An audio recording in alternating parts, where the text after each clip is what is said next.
using a concrete cap on a polyvinyl chloride floor box to install metal-clad cable instead of the standard device cap is not legal. The National Electrical Code, specifically Section 314.17c, addresses this situation. It states that floor boxes must be provided with a cover of substantial construction that is securely attached to the box. A concrete cap does not meet this requirement.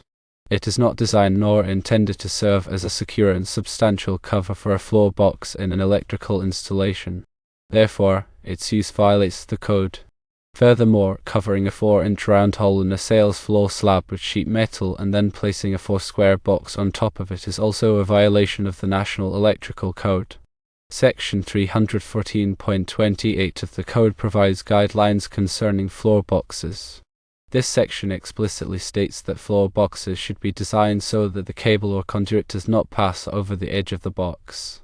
By covering the hole with sheet metal and then installing a 4-square box, the cable or conduit would inevitably pass over the edge of the original hole, which is now covered. This installation method directly contradicts the requirements outlined in NEC 314.28. To summarize the code violations, firstly, the use of a concrete cap as a cover for a polyvinyl chloride floor box when installing metal-clad cable does not comply with NEC 314.17c. This code section mandates that floor boxes have covers of substantial construction securely attached to the box, a criterion that a concrete cap fails to meet. Secondly, covering a 4-inch round hole in a sales floor slab with sheet metal and then installing a 4-square box violates NEC 314.28.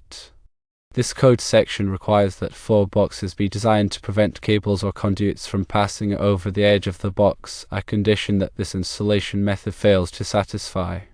It is important to note that compliance with the National Electrical Code is crucial for ensuring electrical safety and preventing potential hazards. These regulations are in place to protect individuals and property from electrical fires, shocks, and other risks associated with improper electrical installations.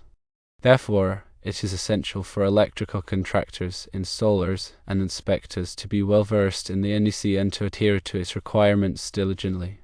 Understanding the specific requirements of sections 314.17c and 314.28 is particularly important when working with floor boxes and related installations. These sections provide clear guidelines on the proper construction, installation, and use of floor boxes to ensure electrical safety and code compliance. When installing floor boxes, make sure that the cover used is specifically designed and listed for that purpose. These covers are typically made of metal or other durable materials and are designed to be securely attached to the box, providing a safe and reliable enclosure for electrical connection. Avoid using makeshift or unconventional materials such as concrete caps as covers, as they may not provide adequate protection and may violate the code. When dealing with holes or openings in floors, it is important to address them properly to maintain the integrity of the electrical system and ensure safety. Covering the hole with sheet metal and then installing a 4-square box is not an acceptable solution, as it can create hazards and violate code requirements. Instead, consider using approved floor box extension rings or other listed methods to properly extend the floor box to the finished floor surface. These methods will ensure that the cable or conduit does not pass over the edge of the hole and that the installation complies with NEC 314.28. In addition to adhering to the specific requirements of NEC 314.17c and 314.28, it is also important to follow general electrical safety practices when working with floor boxes and related installations. These practices include always disconnecting power before working on any electrical equipment, using appropriate personal protective equipment, and following manufacturer's instructions for installation and maintenance. By adhering to these safety practices, you can minimize the risk of electrical accidents and ensure a safe working environment. Also consider the following points regarding floor box installations. Firstly, suitability of materials. The National Electrical Code requires that all electrical equipment and materials be suitable for the specific environment in which they are installed. In the case of floor boxes, this means that the materials must be resistant to moisture, corrosion, and physical damage. Polyvinyl chloride, or PVC, is commonly used for floor boxes because it is durable, non-conductive, and resistant to moisture. However, it is important to ensure that the specific PVC material used is listed and approved for use in floor box applications. Secondly, secure attachment. The code mandates that floor boxes be securely attached to the floor to prevent movement and ensure stability. This can be achieved by using appropriate mounting hardware, such as screws, bolts, or anchors. The mounting hardware must be suitable for the type of floor construction and must be installed according to the manufacturer's instructions. Thirdly, proper grounding. Floor boxes must be properly grounded to provide a safe path for fault current in the event of an electrical fault. Grounding can be achieved by connecting a grounding conductor to the floor box and bonding it to the building's grounding system. The grounding conductor must be sized according to the requirements of the National Electrical Code and must be properly installed and terminated. Fourthly, protection from physical damage. Floor boxes are often located in areas where they are susceptible to physical damage from foot traffic, equipment, or other sources. To protect the floor box from damage, it is important to use a cover that is strong and durable. The cover should be flush with the floor surface and should be able to withstand the weight of normal foot traffic. In addition, the floor box should be located in an area where it is less likely to be struck by equipment or other objects. Fifthly, accessibility. Floor boxes must be accessible for inspection, maintenance, and repair. This means that the floor box should not be covered by furniture, equipment, or other obstructions. In addition, the floor box cover should be easy to remove and replace. Sixthly, compliance with local codes. In addition to the National Electrical Code, floor box installations must also comply with local codes and regulations. These codes may have additional requirements or restrictions that must be followed. It is important to consult with a local electrical inspector to ensure that the floor box installation is in compliance with all applicable codes. These principles are the foundation for safer and compliant floor box installations. By following these guidelines, electrical contractors and installers can ensure that floor boxes are installed correctly and that they provide a safe and reliable source of electrical power for many years to come. Using a concrete cap is not a listed or approved method for covering a floor box for several reasons. One reason is that concrete caps are not designed to provide a secure and watertight seal. This can allow moisture and debris to enter the floor box, which can damage the electrical components and create a safety hazard. Another reason is that concrete caps are not designed to withstand the weight of foot traffic or equipment. This can cause the cap to crack or break, which can expose the electrical connections and create a tripping hazard. Furthermore, concrete caps may not be properly grounded, which can increase the risk of electric shock. Covering the hole with sheet metal and then installing a four-square box is also not an acceptable solution. Sheet metal is not strong enough to support the weight of the four-square box and the electrical connections. This can cause the sheet metal to bend or collapse, which can damage the electrical components and create a safety hazard. Also, the sheet metal may not be properly grounded, which can increase the risk of electric shock. Instead of these methods, a properly designed and installed floor box extension ring should be used to extend the floor box to the finished floor surface. The extension ring will provide a secure and stable platform for the four-square box and will protect the electrical connections from damage. Also, the extension ring will be properly grounded, which will reduce the risk of electric shock. When working with electrical systems, it is always important to follow the National Electrical Code and any other applicable codes and regulations. If you are not sure how to properly install a floor box or extension ring, consult with a qualified electrical contractor. Remember that safety is always the top priority when working with electricity. Firstly, always disconnect the power before working on any electrical equipment. Secondly, use appropriate personal protective equipment, such as gloves and safety glasses. Thirdly, follow the manufacturer's instructions for installation and maintenance. Fourthly, if you are not sure how to do something, ask for help from a qualified electrical contractor. Adhering to these safety practices will help minimize the risk of electrical accidents and ensure a safe working environment. In addition, always use listed and approved materials for all electrical installations. Listed materials have been tested and certified by a qualified testing laboratory to meet safety standards.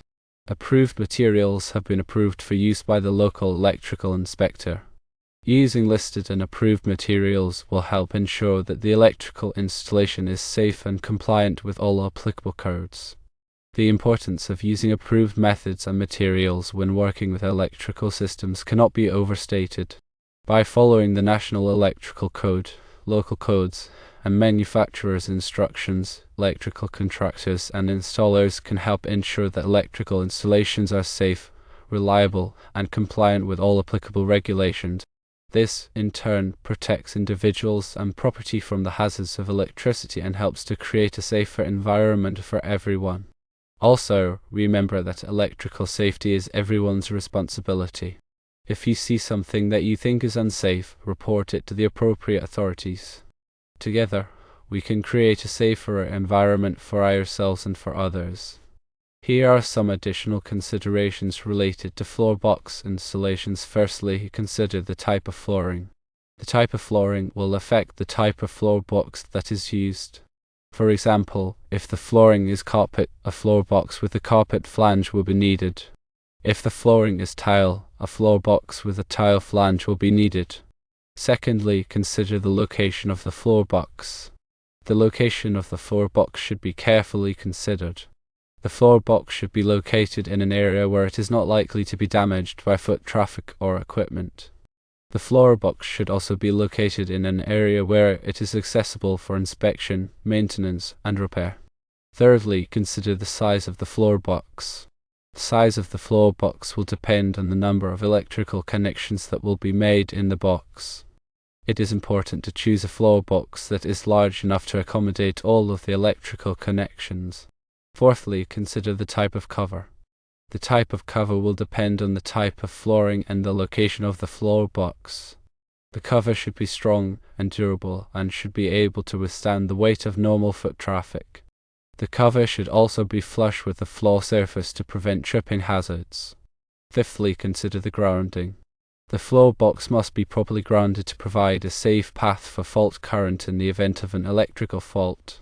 The grounding conductor must be sized according to the requirements of the National Electrical Code and must be properly installed and terminated.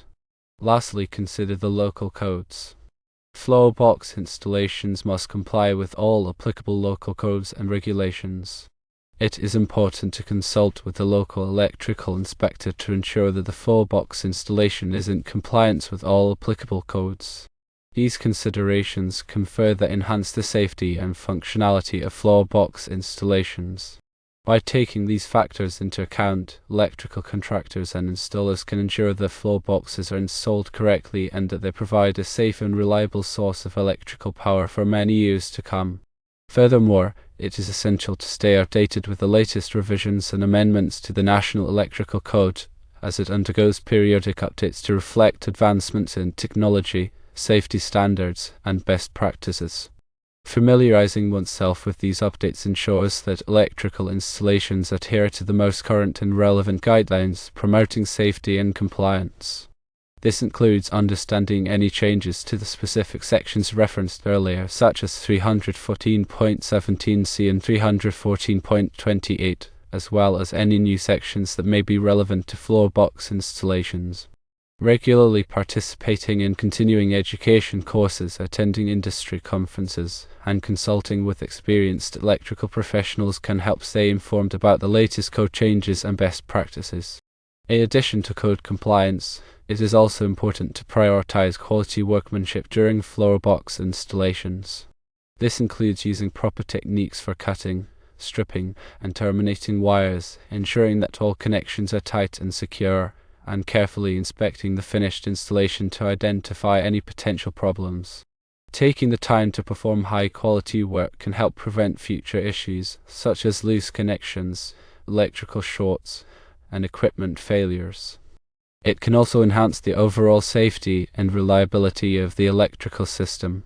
Also, choosing reputable suppliers for electrical materials and components is crucial to ensure quality and safety. Reputable suppliers typically offer products that meet industry standards and have been tested and certified by qualified testing laboratories. They can also provide technical support and guidance to help with the selection and installation of appropriate materials. Avoiding substandard or counterfeit products is essential, as these products may not meet safety standards and could pose a significant risk of electrical hazards. Proper documentation of floor box installations is also an important aspect of electrical safety and compliance.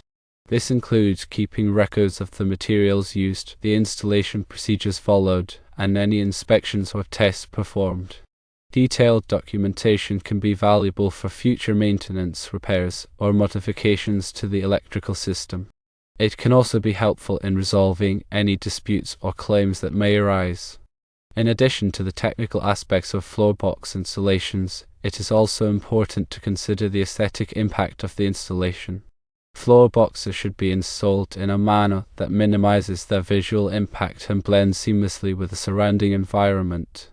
This can be achieved by using flush-mounted covers, selecting colors that complement the flooring, and carefully considering the placement of the floor box. Taking the time to consider the aesthetic aspects of the installation can enhance the overall appearance of the space and create a more visually appealing environment.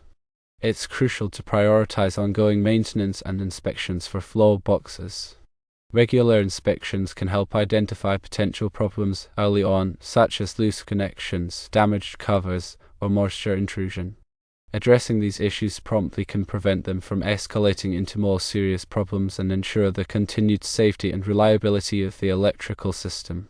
Maintenance tasks may include tightening connections, replacing damaged components, and cleaning the floor box to remove any debris or contaminants. Finally, remember that electrical work can be dangerous, and it is always best to err on the side of caution. If you are not comfortable performing a particular task, or if you are unsure about any aspect of the installation, it is best to seek the assistance of a qualified electrical contractor.